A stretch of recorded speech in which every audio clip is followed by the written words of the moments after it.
We have a wonderful interview and tapping demonstration from the lovely Jess May Lynn. And if you've been checking out our Instagram page, you will find her there. And I will also put her links in the chat. So if you want to go check her out, it's going to be sitting there. So let me show you the wonderful interview that we have for you today. So here we go. We're trying to help people get a fuller breadth of whatever it is we can do to get them to be. So first, tell us a little bit about this journey. You're young. You've been at this a while. Something grabbed your attention. You started out in the psychology field, so I imagine that's some college, right? The Mhm. official version of that. And but then something. Do you still do that? So, no. So, I started off I was doing my doctorate in counseling and psychotherapy. I had 2 kids at home. I was trying to finish this degree, and I was feeling, obviously burnt out because I was a generator doing everything that I thought I should be doing that everybody else wanted me to do. And then I just realized, like, okay, something needs to change. I was very frustrated.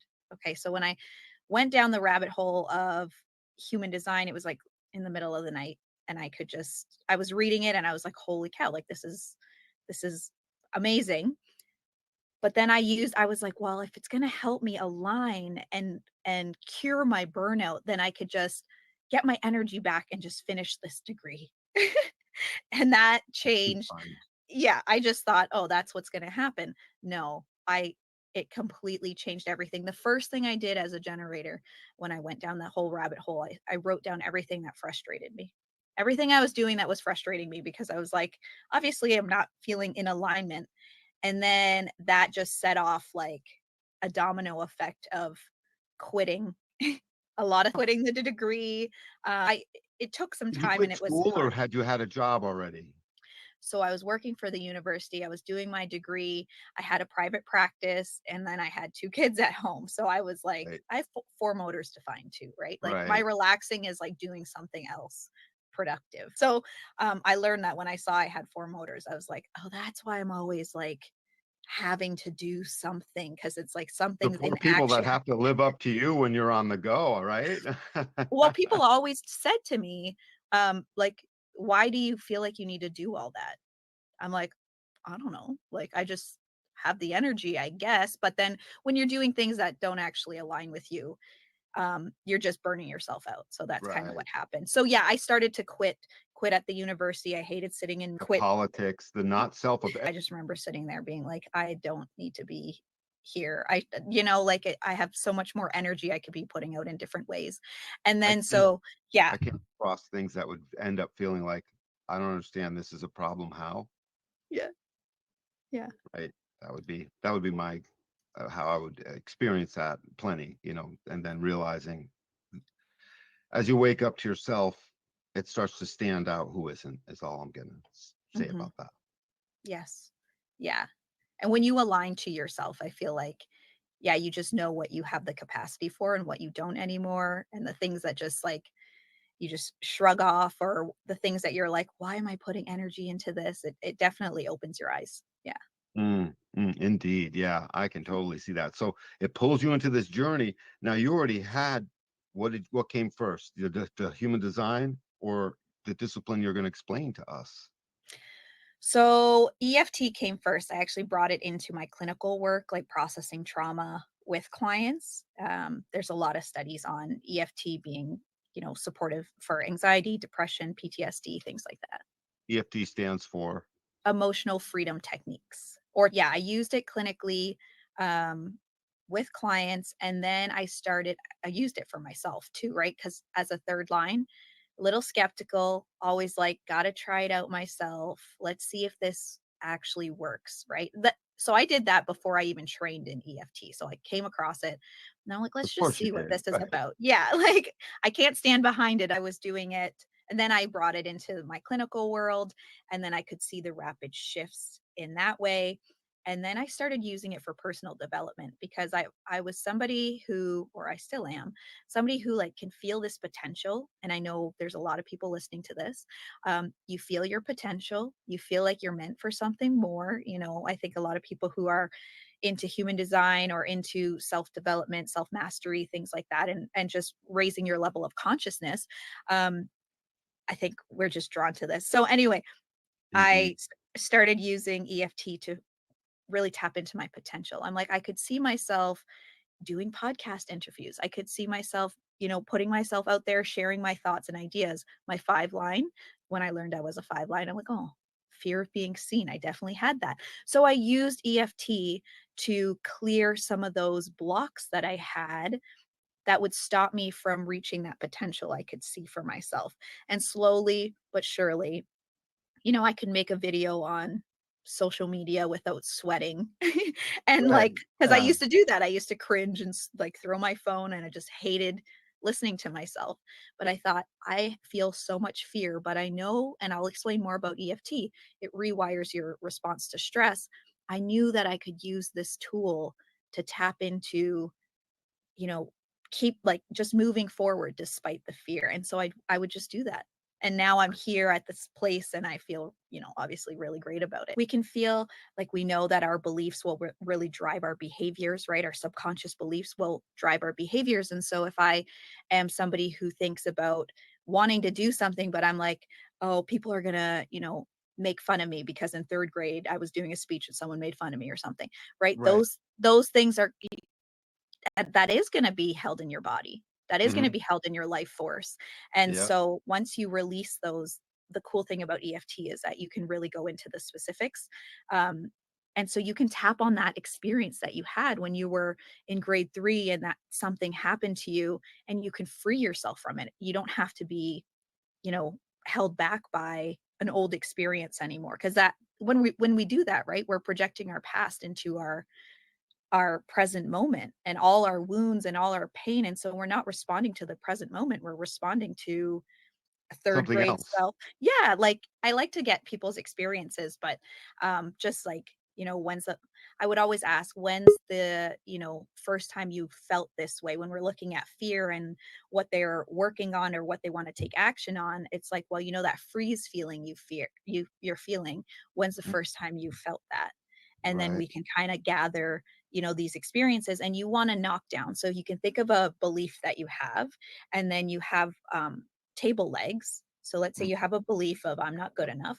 You're going to tap on all the experiences that made you feel like you weren't good enough. My dad said this to me, or I was doing this and someone looked at me the wrong way. You're going to tap on that, and eventually that belief will collapse because you're knocking down those experiences, those tables. When you are healing from trauma, you want to when people tell their story, this is why talk therapy doesn't always work, right? Because you're just talking about the trauma um, over and over again, and it almost kind of cements in your neural pathways. I did a podcast interview with Dr. Peta Stapleton, lead researcher of EFT, and basically she's just saying that sometimes when we just like say the same thing, it's just cementing it into our brain. So when we do EFT tapping, we're actually changing our physiological response as we're speaking about our trauma or like the situation, the experience we've had, and you're rewiring your response to stress so that when you speak it again, you don't have the same bodily, somatic, physiological response. You can tell your story without getting activated. And so it doesn't have control over you anymore. Because I think one of the reasons why we avoid feeling, why we avoid getting into like doing the work is because we don't want to feel it, Feel right? the When we feeling. say it, we feel it, Mm. right? When we speak it, we It can feel it in our inherently body. sucks just from a Yeah, starting point. So it's like, hey, come on, do this thing that inherently sucks, sort of. Right. yeah, Yeah, it's yeah. hard. So when we tap and we speak about our experiences, we accept, because you'll hear me say, even though I am feeling all this stress right now, I can choose to love and accept myself. You're really tuning into the mindfulness of what's going on. And another way we can tap too, to the point of speaking it. I used to do this. I would feel imposter as a young psychotherapist. People are like, does she know anything? Like, just, because looking at me, they're like, does she have life experience? I'm like, so I would feel this imposter syndrome. right? And so I would tap before a session with a client and just be like, I know nothing. This is, like I'm a terrible psychotherapist. I would just go through all the my inner critic, whatever it was Right, right, saying to right, me. right. Yep. And it's so true. When I would tap, my brain would just switch because I'm moving from the emotional brain to like the logical part of my brain.